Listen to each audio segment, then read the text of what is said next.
Hey guys, welcome to Chats with Colsey. Colsey here. It's so good to have you today. I have got an amazing guest for you. I'm very excited about this. He's a pastor, but not your normal pastor. He was born in Egypt, and now he's a pastor of a great, thriving, dynamic church called Echo Church here in Australia. I want to welcome Pastor John Sedra. Thank you for having me. It is an honor to be with you here. Not many Australians would have me, so thanks for having me. Man, I'm honoured to have you on. And John, he preaches all around the world. He's got a big online following, so look him up, John Sedra, Echo Church.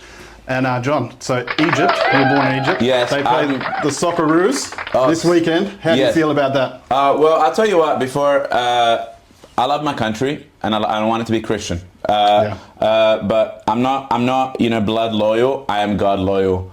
I would always support my God over my nation. We have a lot of, toxic loyalty to nations. Everybody's like, I'm this, I'm that. I'm like, bro, Paul says, I am a follower of Jesus Christ. So before you're Asian, before you're Samoan, before you're black, before you're Australian, before you're anything, you are a Christian. Mm-hmm. And on that topic, in Egypt, they actually, if you're a Christian, you are not allowed to be on the soccer team. Wow. It doesn't matter how good you are. If you're a Christian, you're not allowed to be on the soccer team. Yet somehow, here in Australia, we love to talk about how Christianity is not inclusive. But in Islam, it's inclusive. Nobody talks about how non-inclusive it is. It's very hypocritical, isn't it, of the lefties or the woke people in Australia to say we are intolerant when we give everyone equal opportunity here. And then you find out, I didn't know this, in the Muslim country of Egypt, you cannot play on the soccer team if you're a Christian. Yeah.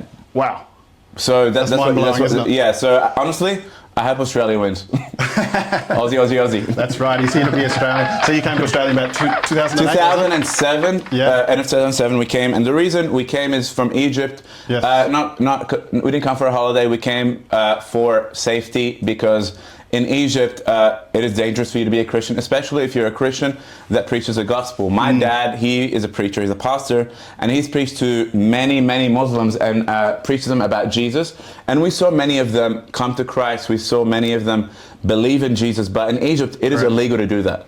And if you preach the gospel in Egypt, you will be persecuted by two groups. One is the Egyptian government, which they call it the moderate Egyptian, government of Egypt, the moderate Islam, part of the UN. So you're lucky to have the moderate side. So the moderate side, they'll put you in jail and they'll torture you for that. So that's your moderate Islam for you. Now you've got, on the other side, you've got Muslim Brotherhood, if you've heard of them. I have. Muslim Brotherhood. Banned the Muslim Brotherhood in Australia. So I did a reel on that this week. I'll tell you a funny joke as well. Muslim Brotherhood is actually now illegal in Egypt. Right. But it's legal in America and Australia and Europe. Make sense. Make it make sense. So it doesn't. Even for the Muslims, they're too much. So yes. Yeah, I've heard like even Saudi Arabia and Bahrain. Basically, all the Muslim countries ban Muslim Brotherhood. Yeah. But in Europe, Australia, Canada, and America, welcome.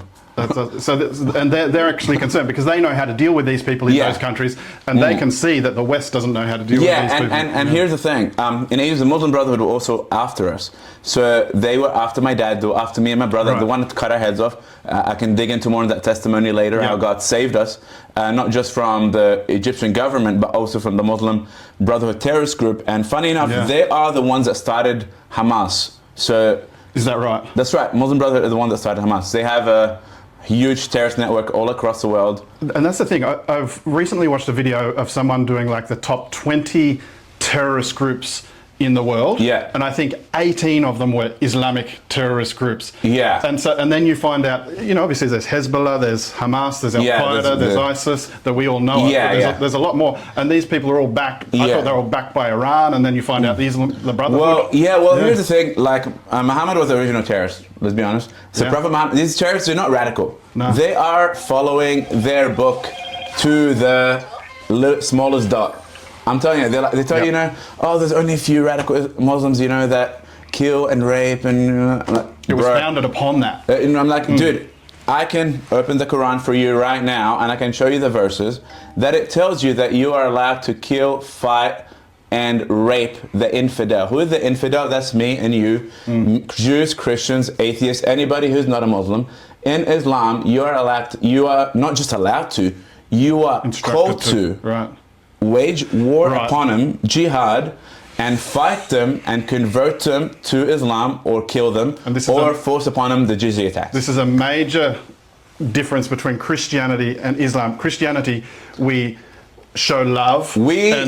Christianity was spread by the blood of the martyrs. Yes. Christianity was spread by the blood of the disciples that were killed for preaching the gospel. And within the first 300 years of Christianity, Christians were getting killed, persecuted, murdered, beheaded, thrown to the lion, crucified. But Islam wasn't spread by the blood of its martyrs. Islam was spread by the blood of its enemies. Wow. It was spread by the sword.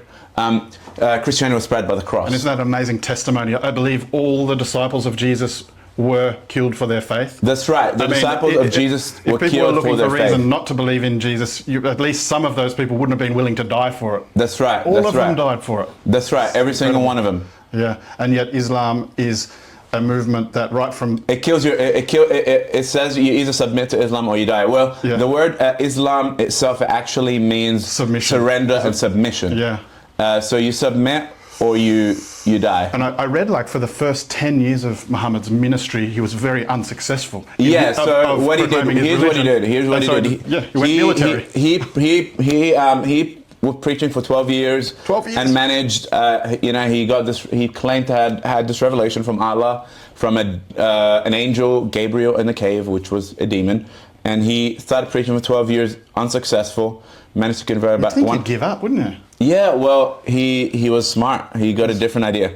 I'll tell you about it soon. So here's what he did. He preached for 12 years, didn't work out, managed to convert about 100 people. Most of them were his relatives, his wife, his kids, his cousins. Yep. That's how it worked out for him. So what he did is that he changed his strategy from peaceful preaching and he became a warlord. Now, I haven't said this one on a podcast before, but one of his strategies before he became a warlord was called Hijra. What is Hijra? The Muslim would know Hijra as the Muslim calendar. So they have their own calendar, and it's called the Hijra calendar. Right. The word Hijra means immigration.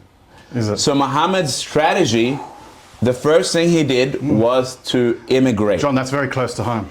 Yeah. So to where we're I'm at telling now, you, every strategy that Islam is using now to conquer, it's nothing new. It's all, they're just following Muhammad's way. And what Muhammad did before he had the armies, before he had the weapons, before he had the power, he immigrated peacefully to Medina, which means city, until he had enough following. Then he changed his strategy from peaceful immigration to becoming a warlord and submit or die or pay the jizya. And what he did after that is that for the rest of his life, he waged wars on all the tribes of Arabia and conquered all of Arabia, including Yemen and, we had a screen to show you the map he conquered. Yeah. But he conquered many tribes and all of Saudi Arabia and converted them to Islam. Yes. Within his, for the rest of his life. He waged 89... He got as far as Spain and Rome and that was, got to the Vatican, didn't he? Yeah, so they made it there after he died. Right. So by the time he died, they conquered all of Arabia, and he waged 87 military raids. He waged 9 raids per year, and so when they would, and here's the thing, Islam was very appealing to men. Why was Islam appealing to men? Because Arabia was number one, was barbaric, right? So for them, that was like awesome. You get to be barbaric and a follower of God at the same time. And the three things the three things that Islam appealed to men for, appeal to the 3 sinful nature. The love of money. It could still be appealing today to have multiple wives or to have the power over women, couldn't it? It's not just that, it's more appealing than that, I'll tell you. Yeah. So it appeals to the men's sinful nature of pride and power. Yes. You get to fight and you get to kill and you get to shed blood. Yes. So number 2, it appeals to the men's sinful nature of greed. There's no negotiation. You get to steal. So when you raid a place, you get to steal and plunder all the money and all the gold. So like you get to kill and you get to steal. And number 3, it appeals to the men's sinful nature of sexual immorality.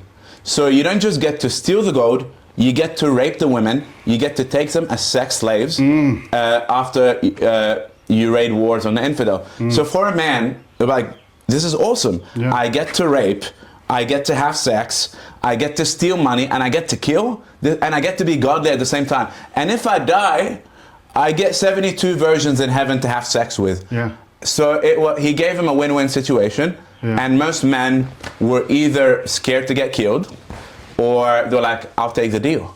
He set up an incentivization system for men, really, didn't he? Yeah. I mean, what's to say no to? What's to say no to? Well, here's the thing. He didn't really need to get the women. He only needed to get the men, because men fight wars. He didn't care. He covered women with hijab, which no feminists seem to like to talk about. They can't take off their hijab. I don't even know what their face looks like, which is oppressive. They can't leave the house. Yeah, in the Middle East, Western woman, how would you feel wearing that? Yeah, and then why are you defending that? I'm not sure where my feminists are at, to be honest. Yeah, They keep talking about Christianity oppressing women because they tell them to get married, and look after kids. Nobody's talking about Islam oppressing women. You're having, you get to have 4 wives. You have to cover them. You're not allowed to leave the house in the Middle East without your husband's permission. You're not allowed to have education, and you're allowed to get beat up by your husband. So I think we need some more feminist women defending Christianity or defending the West. I mean, we've got Annika Uncensored in the house, and she does a great job. Here's the thing. We need more, because they've got the most to lose. Yeah, well, here's the thing. The feminists, they love talking about Christianity, but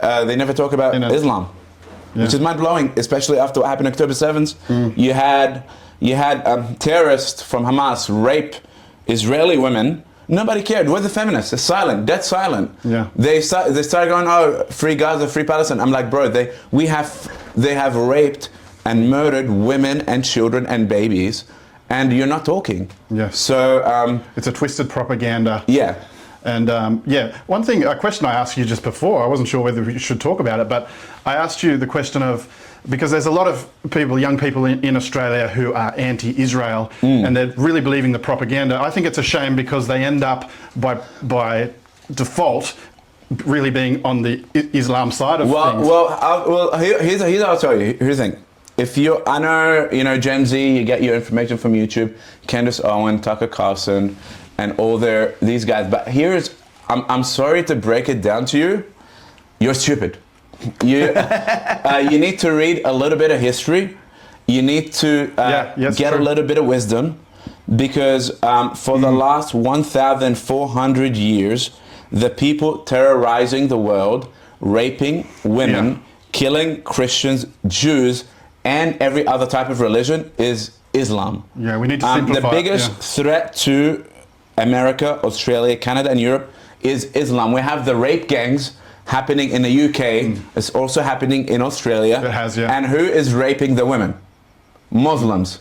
Why are they raping the women? Not just because they feel like it, but because in the Quran, you are permitted and encouraged to rape the infidel women. So I'm not just telling you, hey, that what they're doing is wrong. They're not a bunch of crazy people. They are following their book. They're following their book, and that is why no Muslim should be allowed in America. No Muslim should be allowed in Australia or Europe. Get out of here. If your religion is amazing, go back to your country and make it awesome. Because last time I checked, your country sucks. Economically, it sucks. People on the streets, they don't have homes. They're poor, and they're all trying to get out of there. That religion and that culture does not produce a thriving, peaceful, economically prosperous I always get the guy who's telling me, okay, man, but haven't you heard of like Saudi Arabia and and Qatar? They have a lot of money. I'm like, not because they invented the iPad, because they have a lot of natural resources that they're selling. They're just lucky. Yeah, right. It's interesting. And they also have slaves. So with Israel now, some of the young people, there's a lot of conspiracies which are very juicy to the mind, but as you said, if you look at the real history, it's fairly clear. But my question was, the Israeli people, a lot of the Israeli people look Caucasian almost, or European as such, and obviously the conspiracy theorists say, well, they're not really Middle Eastern, they shouldn't be there, that's why they shouldn't be there, etc. But you explained the story, and it makes perfect sense. So what happened there? So in 70 AD, for all the 70 AD, for the dumb Gen Zs that only ever read TikTok, in 70 AD, read a little bit of history. Don't just listen to TikTok. So in 70 AD... 70 years after Christ. So obviously when the Jews were living in Judea, in Jerusalem, under the Roman Empire, which were colonizing whatever word you want to use, the Jewish land and most of the world at the time, they had a revolution, and they lost to the Romans, and then the Romans, to punish them, they destroyed the temple. and they scattered them all across the earth. So the Jews were scattered all across the earth. 70 years after Christ, all Europe, across the earth. Africa, Asia, and that's why you have today Jews that are looking completely different. You have so it's just simple breeding. Yeah, Jews have gone to Europe. Ethiopian Jews that look black. Yeah. You have European Jews that look more white, and you have Jews that look more Middle Eastern like me. So they've been scattered across the earth for around 1,900 years until 1948 when they came to their homeland. Yes. After what happened in World War II when Hitler killed, I'm pretty sure it was 7 million Jewish people. They figured out we need to have our own nation because a lot of people are trying to kill us, which is fair enough. When I was in school, I did history, and I learned almost every day. We had videos of Hitler and about the Holocaust. I'm not sure if the younger generation are learning all of that sort of thing. Well, funny enough, because they look like they're wanting to repeat it. Do you want to know who loves Hitler? Muslims love Hitler. He is their hero. When they were the Israelis went into the Hamas tunnel, they had photos of Hitler, Nazi symbols. They love Hitler. There is a photo of Hitler meeting. There is a photo of Hitler meeting with the head imam of Islam in Germany, who was from Egypt, from Al Azhar Mosque. He went and met with Hitler, and they were a great alliance between Muslims and Hitler. And they were allied because they both hate Jews. And this brings us to there's three main enemies of the Western world, I believe: Islam, communism, and what was that other one? I don't know. Islam, communism.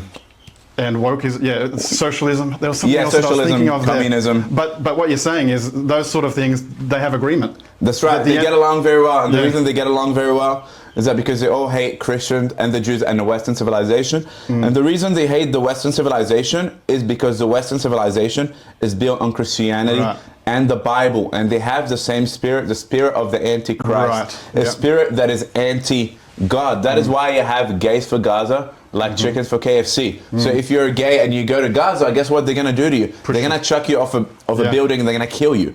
Yeah, you have gays on the street, free, Palestine. I'm like, dude, it's like a chicken chanting for KFC.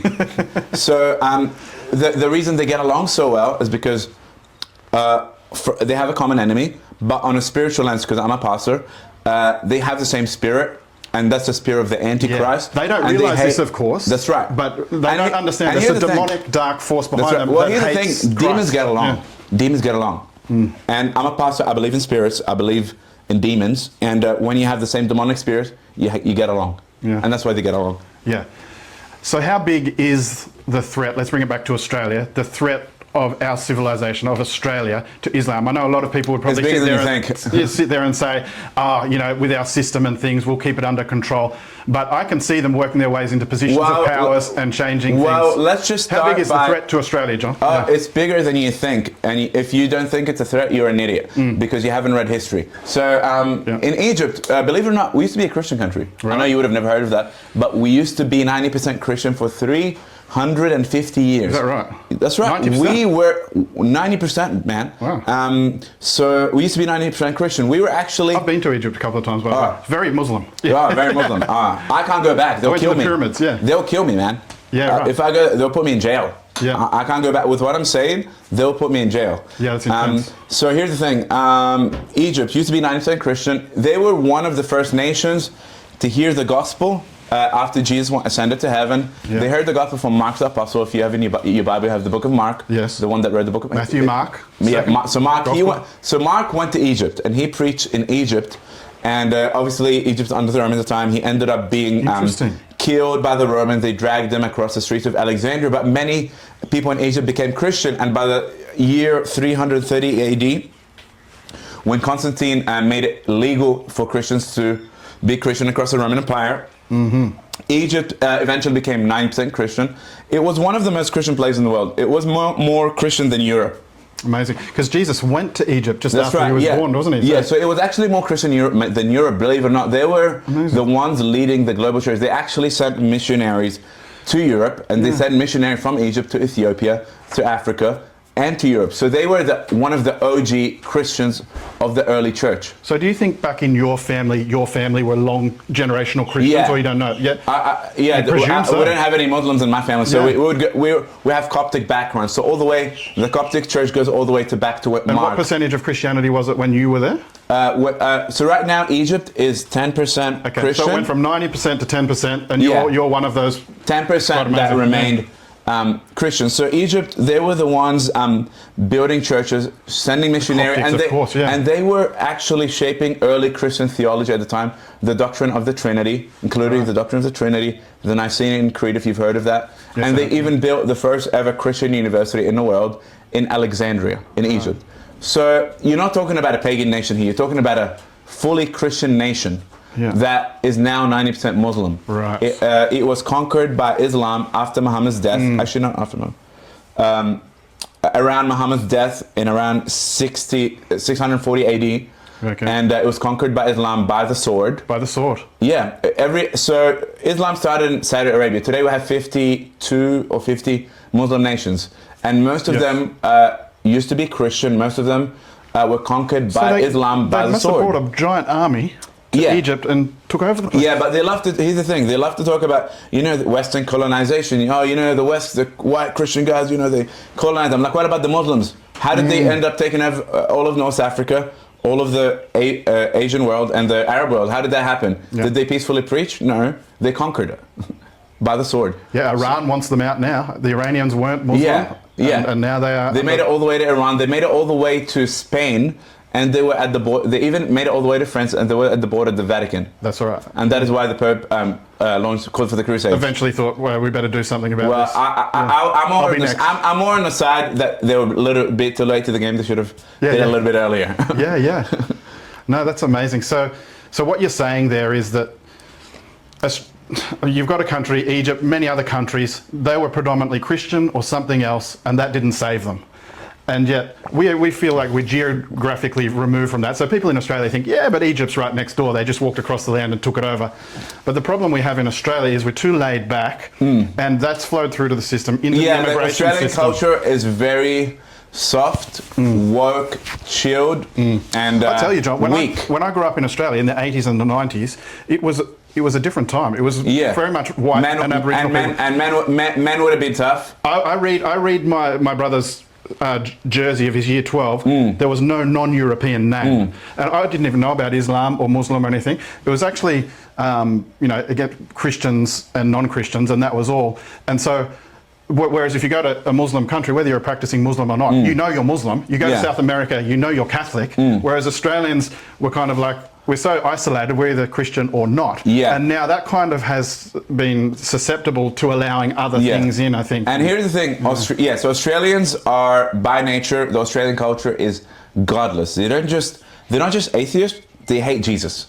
They hate God. And that is why they are a dying civilization, that if they keep going the same direction, they're going to be extinct. They're going to be like pandas. It hurts me to say, but I grew up in a town, and a few of us went to church, but 95% of people didn't go to church. So it hurts me to say that. It's like we are a Christian nation. Well, here's the thing. But we've been cold. What made Europe great, what made America great, what made Australia great was their Christian values.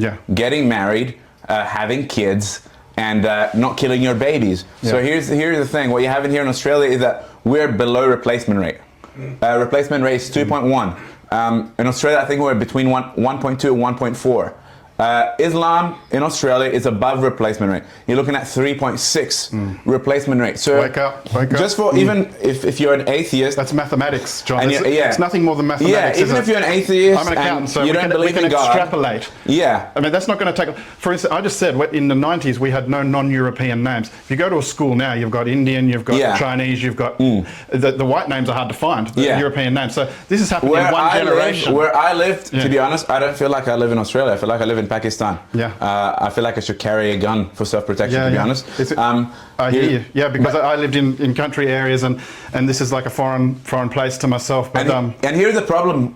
Here's the problem, that they abandoned God. They started having, they have the feminist revolution, the sexual revolution, having sex outside of marriage, and then abortion, killing your babies, and you're below replacement rate. Why in Islam here you can have 4 wives and they're all above replacement rates. And if you do the simple math, within a few hundred years, you will be extinct, and you will not exist. Yeah. And that's what happens when a nations abandon the Lord their God. They will be wiped out, and that's what's happening to UK. That's what's happening to Australia, and that's what's happening all across Europe. This is the key of the problem with multiculturalism. We had no problems when we had people like Albert from Samoa and the Italians and the Greeks who came from a Christian or Catholic background coming to Australia. That was not really touching the social cohesion of our nation. Well, here's the thing. But we've got too many... Well, I tell you, the government is trying to tell you it's a race issue.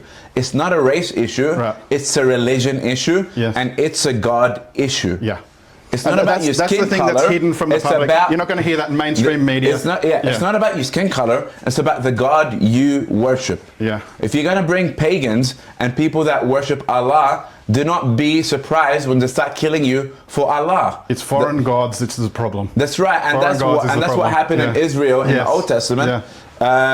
When Solomon brought in foreign gods into the nation, that's when the kingdom fell apart and the kingdom was split in two. And one of the 10 commandments is, thou shalt only worship the Lord your God. Yeah. And what you're doing in here is that you're not just bringing cultures, you're bringing paganism, and you're bringing the worship of other gods on this land. And do not be surprised when the worship of other gods on this land brings a curse to the nation. That's a very good point, John, because Australia was a wonderful place before the introduction of foreign gods. It doesn't mean that everyone was a practicing Christian here, but it's the introduction of foreign gods which introduces their cultures and their way of life. And if we look at their cultures and countries, we don't want to live there, but yet we're introducing it here. And here's the thing, even if you don't like Christianity or an atheist, you have Christian values, believe it or not. That's right. If you slavery, Christians were the one that freed the slaves. It wasn't the Muslims. Well, we're based on the Judeo-Christian heritage, and a lot of people get this mixed up. They say, "Oh, we're not Judaism or anything like that." But what it is, the Old Testament is part of Christianity. Yeah. And our laws and institutions are based on the Judeo. Do not kill, do not steal, and our whole system comes from the Bible. And so, if you're living in Australia, even if you're not Christian, you're living by the foundation of the Judeo-Christian values. Before Christianity, in India, they used to kill widows. Around the world, they used to burn, have child sacrifice. All these, pagan nations that you're like, oh, we love the pagan nations. The white guy. I'm like, bro. In Egypt, I loved it when the English people came and colonized Egypt. It was the best. You know why? Because Christians were not getting killed. And a Christian could become a prime minister. You could have mashed potato. Yeah, and you could have mashed potato.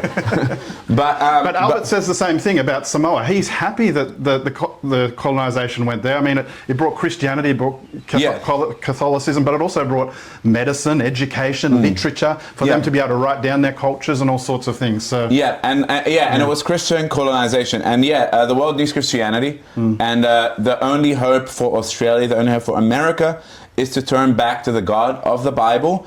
And I'm here to tell Australians, I know you're arrogant and you think you're the man, but here's the thing, God doesn't need you, you need God. Jesus doesn't need you, you need Jesus.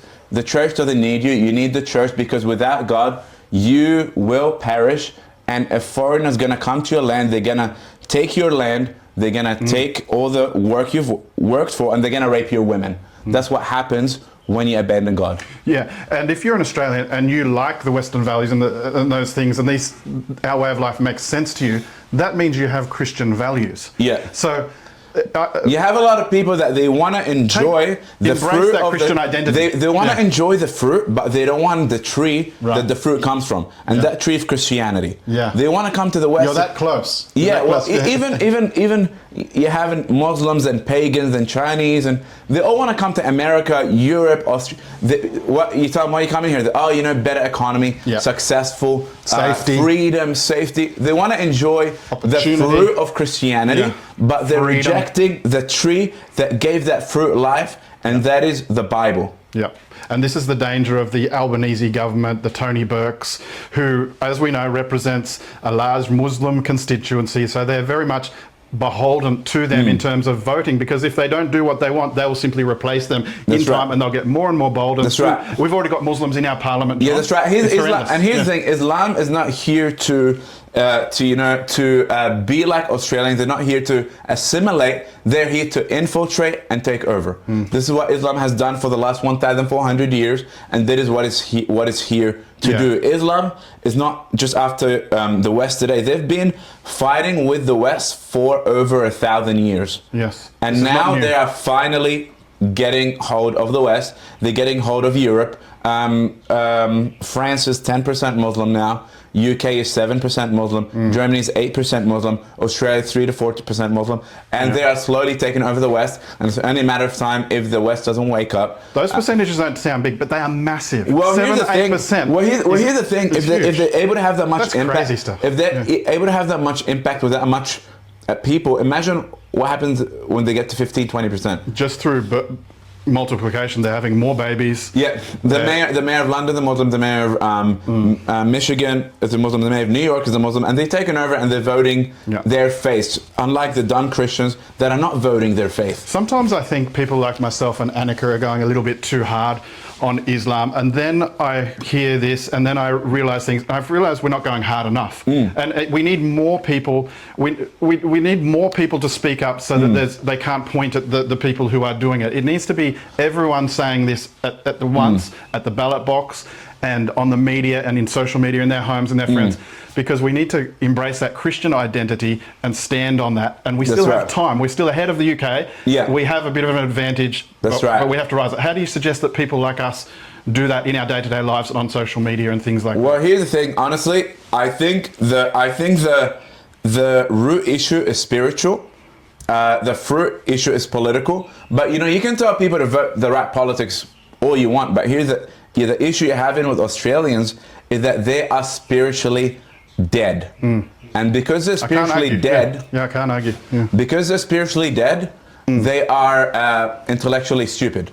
And that is why they're voting in politicians that are taxing them more, that are bringing in immigrants to take over their land, and they are stupid because when you leave God, you don't have wisdom.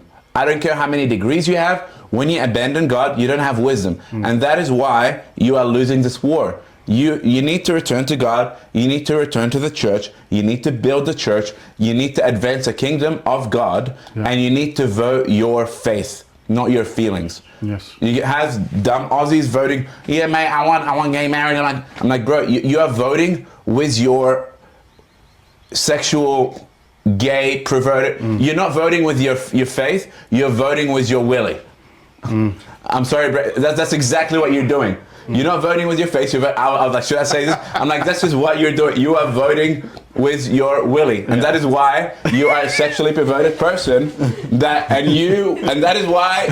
is why you're perishing. Sodom and Gomorrah, they were sexually perverted. We have one of the vote gayest with the big cities. brain, not the small brain. Yeah, yeah. You vote your faith, and that Sydney's like Sodom and Gomorrah. We have the biggest pride parades. We have gays on the streets, and that is what happens when you abandon God. And but we still have some good people, John. Yes. You know what I mean? Like, was it right in Sodom? Is that the one where they said if they have 10 good people, they won't destroy it? Abraham was arguing with God. He was like, if there's 10, will you say that? And God's like, yes.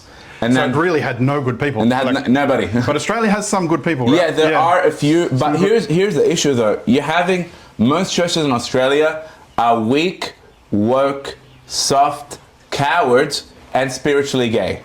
They are scared to preach the gospel. They are scared to get involved in politics, and they are scared of speaking what the Bible says. They're scared to speak about Islam. They're scared to speak about homosexuality. They are scared to speak about abortion, and that is why they are losing. That's why they're dying. That is why only few churches in Australia are actually speaking the truth. And here's the thing, you need courage and you need faith to speak the truth, and you can't be a coward. Let's say against abortion, against foreign gods, against homosexuality. They would be the fruits of the spiritual thing. Okay, so we might try and convince people that homosexuality isn't Christian. But here's the thing, just on a basic level, even if you're an atheist and you don't believe in God, two dingoes can't wingos. You're not going to have a baby, right? Yeah. The more homosexuals you have, you're killing yourself. Yeah. You will not have kids. In Islam, homosexuality is a sin. No, it leads to death. It leads to extinction. Yeah. So just based on basic math, when even those, changing the gender, cutting their body parts off, that means you can't have kids, you idiot. That's right. And here's the thing. It leads to death, not life. Yeah. Yeah, and abortion, you're killing the next generation.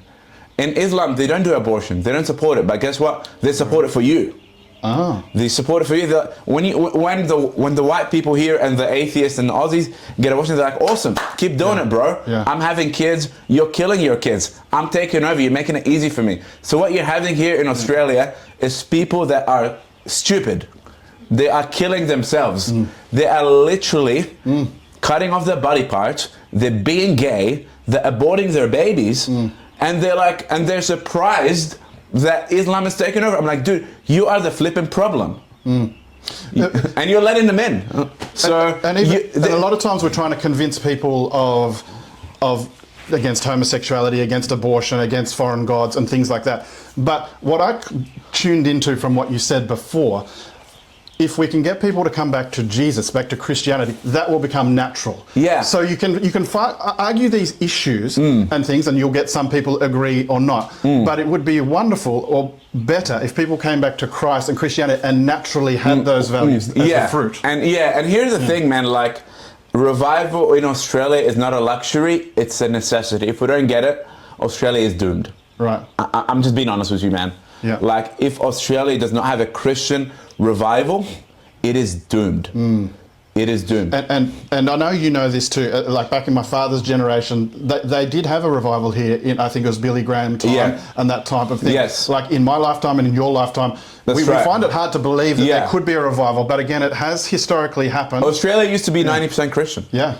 We're now, I don't even know where we're at now. We're too low. Yeah. I don't know either, but you're right. It has happened in the past and hasn't. And here's the thing: even if you don't care about yourself, at least do it for your children. Yeah, and I want to say this. John's the pastor of Echo Church. That's in Smeaton Grange, southwest Sydney. And I would recommend anyone who gets the opportunity to come along. I went there the first time a couple of months ago, and it was like an out-of-body experience. Like everything was like the value per second was just incredible, and it was an amazing experience, something I've never experienced before. And I think the Echo Church, John and his brothers and the ministry team there, they are really a leading voice in Australia. They are willing to stand up for the values that built Australia and the Christian values. So get around. He's got a massive following on social media. Yep. Follow him there and just soak it in. Suspend your judgment if it immediately offends you. Suspend it, listen to it, soak it in, because this is what Australia needs, is the radical return to Christ. That's right. And honestly, the reason we do church, we love Australia.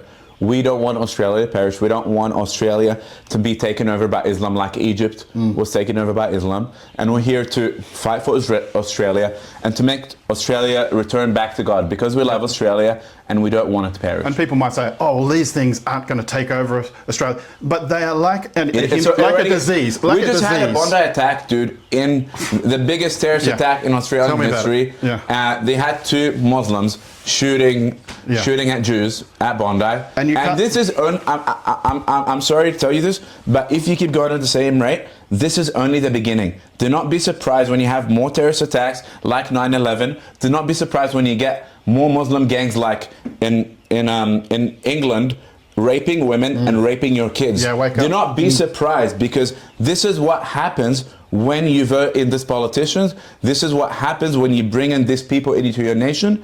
And do not be surprised, because you chose this. You got to think about your sons and daughters. That's right. The Bible says in Deuteronomy, God says, I have given you the choice between life and death. See, God is not going to force his way. He's not going to force you to follow him. He's giving you the choice between life and death. Now he says, now choose life, so that you and your children may live. So Australia, the choice is yours.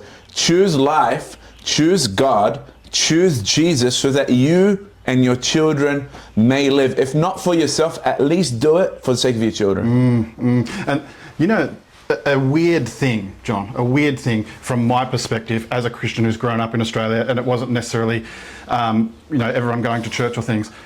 The silver lining is sometimes when you see the darkness, you return to the light. And it's horrible, and it's like a rebellious child or the prodigal son. We don't want to go on the wrong path, but sometimes we go on the wrong path and then we see the light. And it's an opportunity now to return before to the it's light. too late. Exactly. Because sometimes it will be too late. The clock is ticking, yeah. That's right. Like you had Sodom and Gomorrah, it was too late. But it was too late.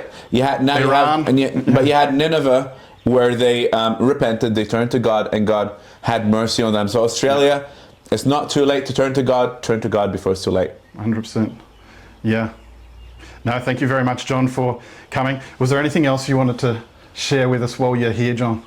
Yeah, honestly, we love Australia. Yeah, We're fighting for Australia. Yes, the testimony. One thing though, before that, I think you guys are working towards getting the church live streamed, is that right? Yeah, we're going to be live the next couple of months. We're going to be live streaming all across the world. So you won't even have to necessarily be here in Southwest Sydney to attend the church. Keep an eye out for online. Hopefully they get many viewers all around the world. They're having an impact not just in Australia, but across the Western world. So it's a powerful message. They know what they come from, and they know the threat that's here in the West. So yeah, John, tell us about your testimony. Yeah, so let me end this with a little bit of hope for you in case you're a little bit hopeless.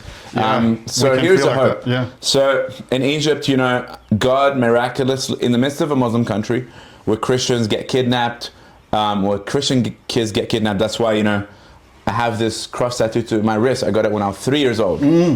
I didn't know why I got that when I was a child, but the reason every Christian kid in Egypt gets that tattoo is because Christian kids get kidnapped by Muslims. It's very common, and Christian parents tattoo that to their children so that if you get kidnapped, you would grow up and you would know. And we don't want to have to get to that in Australia, do we? You don't want to have to get to that. Our kids. Yeah. Yeah, so you don't have to get to tattoo. We don't your want to kids. look like a hooligan. That's right. So that is why, so if you get kidnapped, you would know that you're a Christian and that you belong to Jesus. So in Egypt... It's like the mark of Christ, not the mark of the beast. Yeah, mark of Christ. Get one if you want. And here's the thing.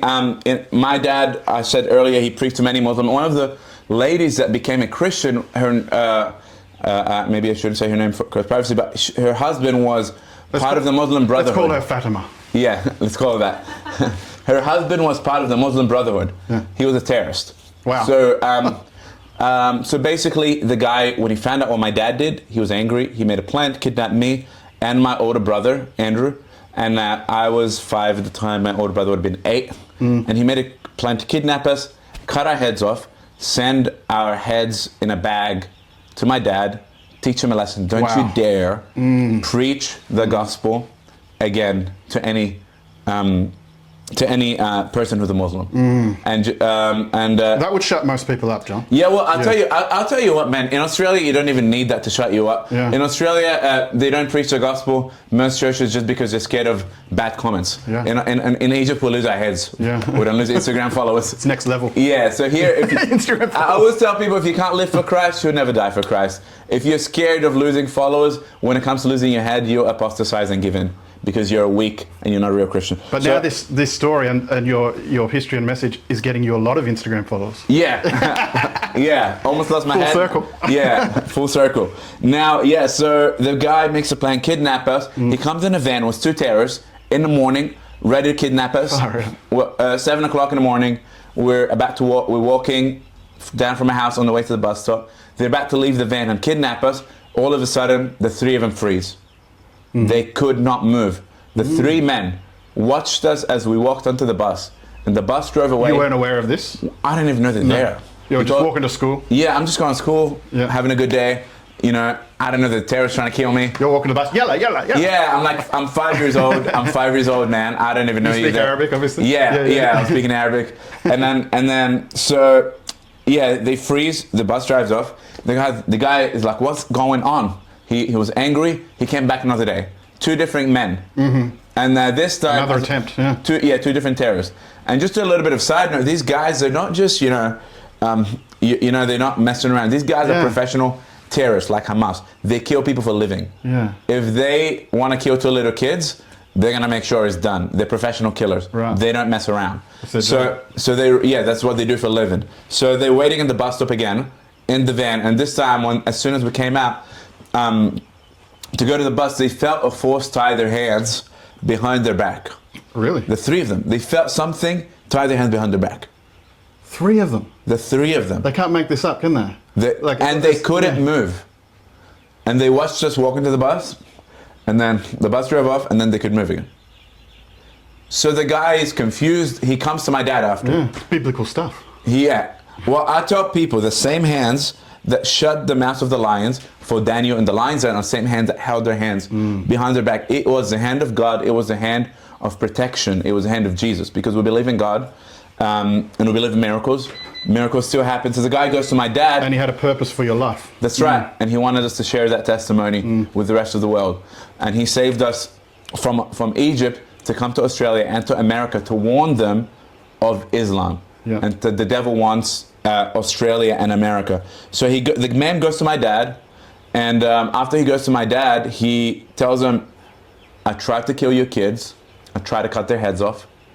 But he tells him, your God saved them. And then he says to him, your God is the one true God. Wow. And then he says to him, I want to be a Christian, me, my wife, and my kids, and I want to be baptized and follow Jesus. Amazing. So he becomes a Christian, him, his wife, his kids, and then they escape the country. Wow. So the other terrorists don't kill them. So it was, God did it not only for you, but for his salvation as well. So this is the world we come from. And that is why we're not scared. People tell me, aren't you scared? You know, Muslims, they might kill you here. They might. I'm like, I'm not scared. You know, my God has protected me before, and he will do it again. Yeah. And he is faithful to do it again and again. And he didn't rescue me for no reason. He rescued me so I can be courageous, and so I can preach the gospel, and I can speak the truth unashamedly. Yeah, awesome. No, brilliant. What a testimony. So Australia, come back to Christ, come back to your Christian roots. And we will get wake on up, a prosperous wake up, path. or you're going to be a Muslim crap hole that nobody wants to live in. And put the pressure on the government to overhaul the immigration system. We don't want foreign gods. One last thing, John. How come you've got cool hair but your brothers don't? Honestly, man. Is that natural? I'm trying. I thought I need to look a little bit different, so I just grow my hair. So you just grow it out? It's like natural? Yeah, I just grow it out. I think my younger brother grew it out for a little bit, but it wasn't as curly, so he just cut it. When he got married. Girls get the girls? Yeah, girls get the girls. It got me a wife, so that was good. Yeah. So that was awesome. What's next for Echo Church? We are about to launch online, and we're also going to be next year launching Echo Church in Florida. Right. It's going to be amazing. Fantastic. And in the US. We're not going to lose you to Australia, are we? No, we'll be back and forth. We'll see you. Cool. In case the Australian government tries to put us in jail or something. Good to have contacts in America. Yeah, it's good to, No, excellent. Wonderful. All right, guys, thank you for tuning in. We learned so much. That was mind-blowing. But we'll see you next time. Thanks for having me.